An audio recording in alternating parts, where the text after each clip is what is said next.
যেমন আপনি যদি ধন অর্জন করেন, ধন হারানোর ভয় তার সাথেই চলে আসে। সম্পত্তি অর্জন করলে সেটা লুট হবার ভয় তার সাথেই চলে আসে।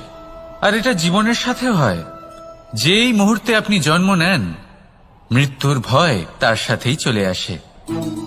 জন্ম না নিলে মৃত্যু কিভাবে হবে? মৃত্যুর ভয় কোথা থেকে আসবে? এবার এই ভয় কি সেটা আপনাকে বুঝিয়ে বলি। এই ভয় যদি মনের মধ্যে থাকে, জীবনে থাকে, তাহলে যা কিছু লাভ করবেন, সুখ, সম্পত্তি, সুবিধা, ধন, এইগুলি লাভ করার একটা আনন্দ থাকে, এদের সাথে জীবনযাপন করার একটা আনন্দ থাকে। এই ভয় সেই আনন্দ আপনার থেকে কেড়ে নেয়। ধরে নিন কাল আপনার মৃত্যু হতে চলেছে। এবার কালকের মৃত্যুর ভয় আজই মনে